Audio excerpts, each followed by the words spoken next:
Bom dia, pessoal. Tudo bem? Todo mundo ouvindo? Legal. Obrigado pela participação de vocês, obrigado pela atenção de vocês. Eu sou Saulo Fernandes, eu trabalho na FAICO, eu sou diretor de soluções na FAICO, responsável pela linha de produtos que trata comunicação com o cliente. Tá? Em todas as aplicações que a FAICO tem no mercado e que os nossos parceiros têm no mercado, assim como a DOC, a gente aplica comunicação de uma forma otimizada e de uma forma personalizada para trazer mais valor, mais benefício por causa de uso que a gente está tratando.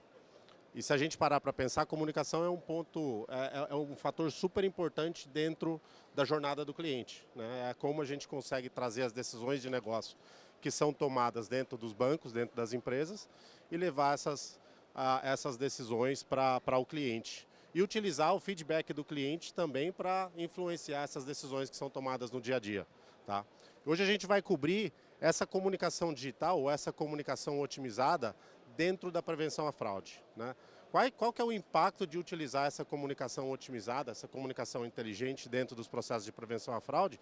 Mas mais importante do que isso, qual que é a influência e quais são os resultados que a gente consegue gerar a partir dessa utilização da comunicação dentro dos processos de prevenção à fraude. Tá?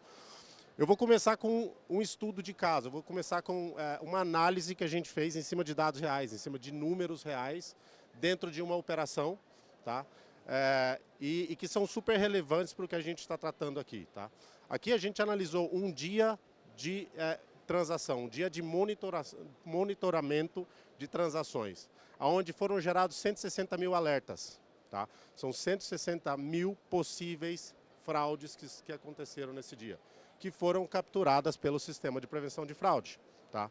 Se a gente olha, começa a entrar na granularidade desses 160 mil alertas que foram gerados, eles são referentes a 15 instituições diferentes. Aqui eu estou falando de 15 bancos, 15 marcas que estavam dentro desse processo de monitoração. Então, pensando num contexto de multi-tenant, tá? A gente tratando de forma super personalizada cada uma das necessidades desses clientes, ou cada um desses clientes, desses bancos. Tá? E aí, falando de personalização, a gente também tem dentro dessas 15 instituições diferentes, produtos diferentes, tipos de cartões diferentes, bandeiras diferentes. Tá? E a gente precisa pensar dentro do processo de comunicação, como que a gente personaliza o contato, o engajamento do cliente, também considerando essas diferenças na segmentação de produto, banco, tipo de cliente, tipo de cartão, tipo de transação que estão sendo efetuados dentro desses alertas. Está falando de aproximadamente 750 milhões de reais somente para esses alertas que foram gerados. Tá? Então tem um valor bastante relevante com relação ao impacto financeiro desses alertas. E aí a gente começa a entrar no que realmente interessa. Tá? Se a gente olhar, por exemplo, 88% desses alertas foram transações de cartão não presente. Ou seja, isso daqui a gente já vê um indicativo muito grande dos bancos sendo muito mais restritivos e tomando um risco muito maior em negar transações de cartão não presente. Então a gente vê que as regras de prevenção estão muito mais voltadas para prevenir cartão não presente, justamente porque a gente vê uma explosão na utilização de cartões em compras online. Né? Então isso é super relevante. E ali a gente tem 12% de POS. Tá? E aí a gente começa a entrar em transações aprovadas e negadas. Quando a gente fala, por exemplo, de 53% de transações negadas, legal. Inicialmente a gente pode pensar, eu estou trabalhando a contenção. Se eu estou negando mais, eu obviamente estou cortando fraude, eu estou contendo mais fraude. Porém, a gente vê isso com um viés um pouco diferente. Se eu estou negando mais, eu estou deixando de vender. Se a gente olha hoje para uma área de prevenção à fraude, o objetivo principal talvez não seja negar mais, conter tanto. Talvez o objetivo seja aprovar o máximo possível de forma segura e garantir que o cartão seja utilizado e garantir que a venda seja feita, que a receita seja gerada. Né? Então, 53% de transações negadas nos contam que, cara, os bancos estão arriscando muito. E aí, quando a gente fala arriscar, é perder venda, e com perda de venda você tem perda de cliente, você tem atrito. Você pode perder a preferência daquele cartão na carteira do cliente, né, que a gente chama de front of the wallet. Então, isso é um indicativo super relevante. E aí a gente entra na parte de comunicação. Se vocês olharem aqui no quadro azul de interações, a gente tem uma quebra com base no comportamento do cliente, como que foi qual que foi o impacto nas transações negadas e aprovadas, tá? Devido ao tempo, nós vamos focar nas negadas hoje, tá? Se a gente olhar das transações que foram negadas pelas regras de prevenção, a gente tem 90% que eram transações legítimas, que eram transações boas, que eram compras que deveriam ter sido aprovadas. Que a gente está falando de falso positivo. E uma taxa de contenção também muito boa. Aqui que é fraude, 10% que foi contenção na fraude. Eu neguei, era realmente fraude, não houve perda financeira. Isso é super relevante. Mas focando no 89,7%, quase 90% do falso positivo, é aqui que a gente tem que atuar. É aqui que entra justamente a relevância da comunicação. Tá? Quando a gente traz isso para uma comunicação em tempo real, quanto mais rápido eu acho o cliente, quanto mais rápido eu consigo ter uma confirmação do cliente, maior é a probabilidade de que esse cliente volte a reprocessar essa transação com o mesmo cartão e refazer aquela venda. Então o que a gente está trabalhando aqui é usar essa comunicação em tempo real, super personalizada de acordo com o tipo da transação, tipo da compra, tipo do cartão, perfil do cliente, para chegar nesse cliente o mais rápido possível, ter essa resposta e mandar ou pedir para que esse cliente reprocesse a transação utilizando o mesmo cartão.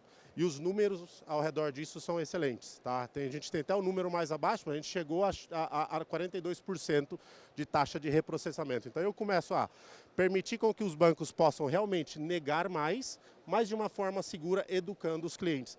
É muito comum hoje a gente ver o cliente fazer a transação online já com o celular na mão, esperando o SMS, esperando o WhatsApp. Porque ele sabe que pode ser negada, mas se ele retornar, ele vai ter a transação aprovada. Tá? Então, a gente vê que em clientes que respondem em menos de 1 minuto, essa taxa de reprocessamento ela é super relevante. Tá? E aí a gente tem reprocessamento, obviamente, nas outras faixas, mas são menores. Tá? Então, esse é o ponto super importante. Aí a gente entra um pouco no processo. Né? De um lado, a gente vê os bancos com um desafio super relevante. Então, a gente vê os bancos se preocupando com técnicas cada vez mais sofisticadas, mais avançadas de fraude. A gente vê os bancos tentando equilibrar ali a experiência do usuário com a expectativa da área de prevenção. A gente vê os bancos se preocupando com o aumento, a explosão de transações. Tá? E, na verdade, um dos principais fatores aqui é a competitividade. É muito fácil perder cliente hoje devido a uma má experiência. Então, o principal ponto que a gente vê hoje, a principal preocupação, além de todas essas que a gente pode mencionar, é o atrito dos clientes. O atrito dos clientes é muito relevante. Tá? Do outro lado, a gente tem o cliente. O cliente também tem uma expectativa que está evoluindo. Então, eu tenho clientes que querem uma experiência cada vez mais personalizada. Eu tenho clientes que esperam uma comunicação personalizada em tempo real. E a experiência tem que ser muito boa. O cliente precisa ter canais de autosserviço que permitam que ele possa escolher o melhor canal para responder aquela comunicação, ou para responder aquele caso de uso, ou para falar com a instituição que ele trabalha. Tá? E eu tenho, o cliente tem a expectativa de que todo o processo seja centralizado, que inclusive o call center possa fazer parte do processo digital, e caso ele precise falar com uma pessoa, esse agente, esse call center esteja ciente de tudo que está acontecendo e possa ser engajado junto com o processo digital, ou no meio do processo digital, ou a partir de um processo digital. Tá? Então, a expectativa do cliente, muitas vezes, ela choca com a necessidade dos bancos, que é de atender essas expectativas. E comunicação justamente entra dentro desse processo. Tá?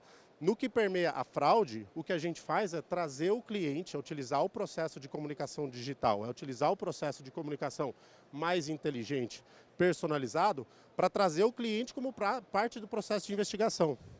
Ou seja, eu estou passando parte da responsabilidade daquela investigação para o próprio cliente. A partir do momento que eu falei, eu me comuniquei com você, tem um alerta no seu cartão, e eu me comuniquei com você em tempo real, e eu espero uma resposta, eu passo a ter um pouco de direito de repente botar um bloqueio preventivo, né? Porque se o cliente me responde, eu vou lá e tiro aquele bloqueio. Se o cliente não me responde, eu posso assumir que é fraude, talvez, e eu posso bloquear.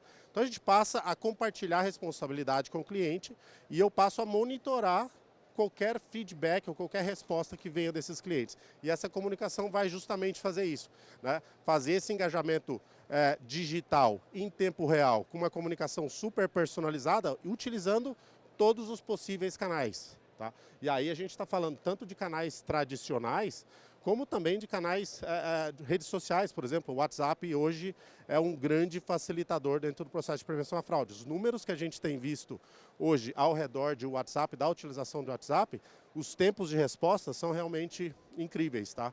Então, utilizar esses canais de uma forma centralizada, de uma forma otimizada e personalizar essa comunicação por todos esses canais é super relevante. Tá? E aí a gente consegue não só falar com o cliente rápido, mas a gente consegue traduzir a resposta do cliente, as interações com o cliente em ações, como bloqueio, desbloqueio, liberação da compra, tá? E isso tratando cada necessidade específica dos tipos de transação. Pode ser um cartão, por exemplo, uma transação CNP que foi negada num cartão virtual. Talvez eu tenha que bloquear só o virtual, eu tenho que deixar o físico ativo. Se eu deixo o físico ativo e bloqueio o virtual, eu tenho que falar para o cliente que seu cartão virtual está bloqueado, fique à vontade para utilizar o seu cartão físico. Né? Ou vice-versa. Ou falar, peça o nosso cartão virtual porque o seu cartão físico está bloqueado, para fazer essa compra online. A partir do momento que você cria essa comunicação super informativa, super detalhada para o cliente, você gera mais confiança e o cliente vai se sentir mais confortável. Aqui o que a gente busca é justamente alinhar essa necessidade das empresas, dos bancos, com a expectativa do cliente. E aí a gente consegue gerar mais valor, conter mais fraude, reduzir falso positivo e melhorar a venda. Tá?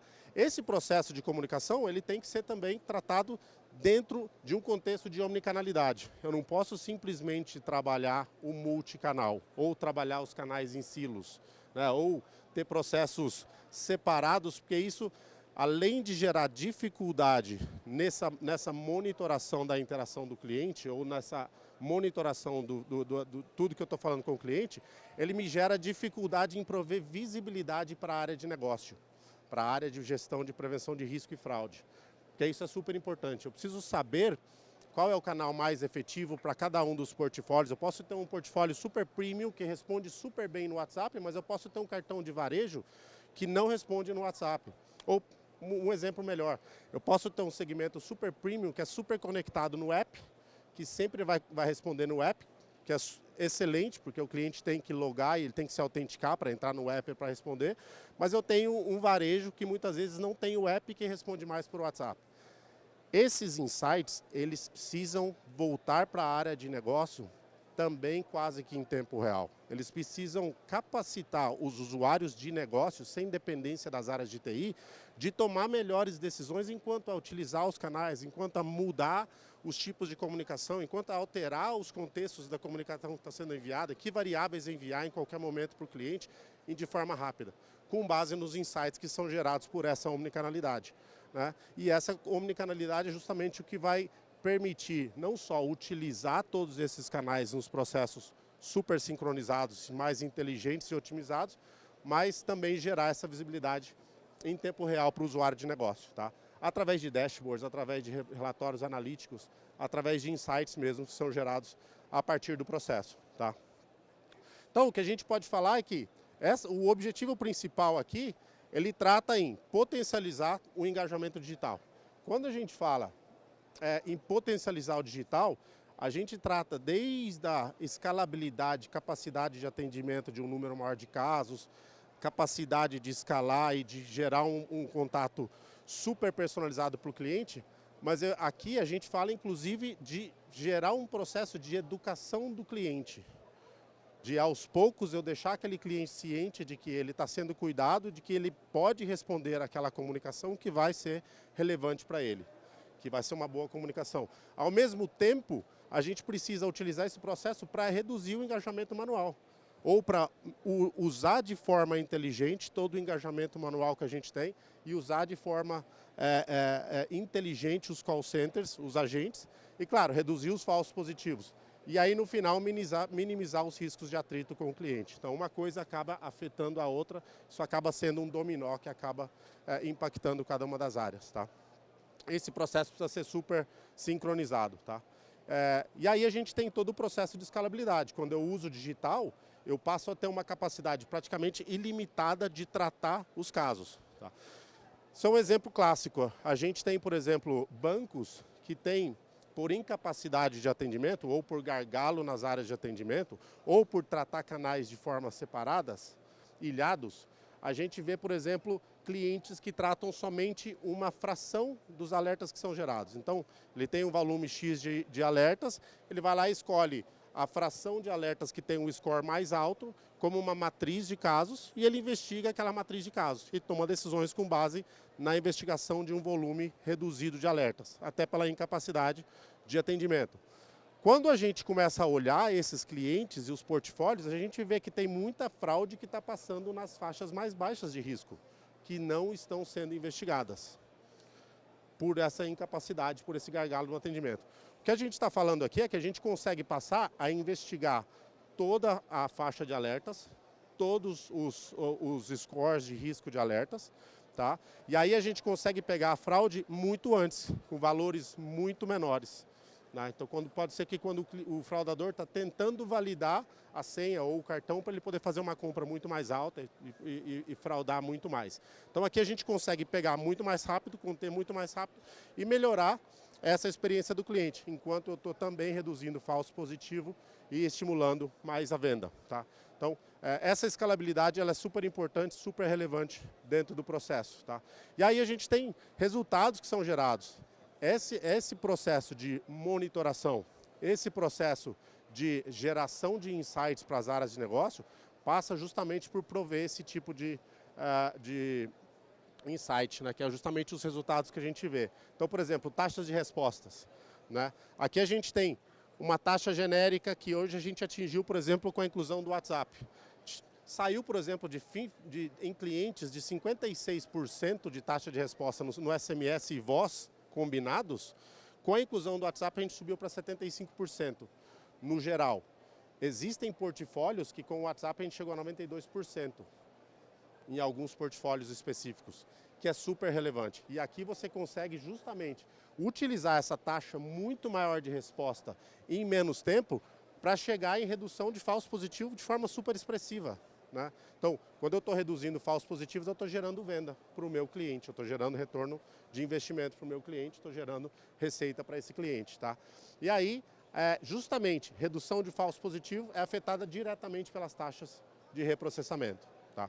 Um outro ponto que é super importante mencionar é que, enquanto eu estou reduzindo falsos positivos, uma coisa que a comunicação também faz é atualizar os modelos preditivos para a detecção de fraude. Então, pensa que a gente tem uma ferramenta que está, através de modelos analíticos, detectando, com base no perfil do cliente da transação, se pode ser uma fraude ou não. Né? E esses modelos precisam ser atualizados. Né? O que eu estou fazendo com a comunicação é utilizando a resposta do cliente, a interação do cliente, para influenciar esses modelos preditivos para que ele possa aprender com base no comportamento do cliente durante a utilização dos cartões. E aí esses modelos vão passar a detectar a fraude de uma forma otimizada e vão conseguir reduzir mais o falso positivo, aumentar as aprovações. Tá? E claro, também estimular essa aprovação através dessa educação do cliente. Esses 42% começou com 18, 19%. A partir dessa educação do cliente já esperar aquela mensagem, esperar aquela comunicação em tempo real para ele responder e ainda assim reprocessar a transação, isso vem crescendo cada vez mais. Tá? Somente para encerrar, a importância disso está atrelada à capacidade de automação. Então muitas vezes o que a gente vê é, legal, desbloqueei seu cartão, pode reprocessar. Aí o cliente tenta reprocessar e ainda está bloqueado. Né? Então é muito comum ver isso. Por quê? Está faltando aquela última perna do desbloqueio. Isso pode atrapalhar a experiência do cliente, também pode causar impacto. Eu preciso amarrar essa comunicação com a automação também do desbloqueio do cartão, para que o cliente possa de forma super segura realizar essa compra no final das contas. Tá? Então esses números são super relevantes e mais alguns aí, se vocês quiserem conversar depois, a gente tem mais alguns insights para passar para vocês. De forma rápida era isso que eu tinha para passar para vocês, espero que tenham gostado aí. Estou aqui à disposição para responder qualquer pergunta que vocês tenham. Por favor, façam. Obrigado.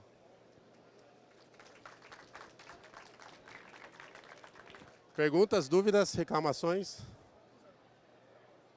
Queria só fazer uma consideração e adicionar um ponto do que o Saulo colocou aqui em relação a todo o processo em si, né, de utilização do canal Omnichannel, e só trazer um dado, um valor super interessante que a gente vem colhendo de benefícios aqui com a utilização da ferramenta junto com a nossa plataforma de prevenção.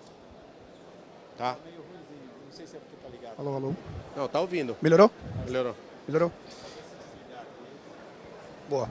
Então, um dado interessante que a gente vem colhendo com a ferramenta de comunicação para a prevenção à fraude, em conjunto com a nossa plataforma de monitoramento transacional, que é um dado financeiro, tá? Então, assim, o que a gente vende dos nossos emissores que utilizam, a gente está em torno de 25 a 30 emissores que estão utilizando ativamente a solução, a cada R$1 gasto com a ferramenta de comunicação, a gente está prevenindo R$39 de fraude. Tá? E a cada R$1 gasto com a ferramenta de comunicação, a gente reprocessa R$168 na média de novos negócios que seriam perdidos se a gente não tivesse um tratamento rápido, eficiente, que desse uma boa experiência para o cliente. Tá? Então aqui é só um pouquinho de dados financeiros legais para vocês, do que a gente vem colhendo realmente com a solução também. Tá? Legal? Obrigado. Mais alguma dúvida? Posso fazer pergunta também para vocês, se quiser. Obrigado, gente. Se não tem dúvida, muito obrigado. Obrigado.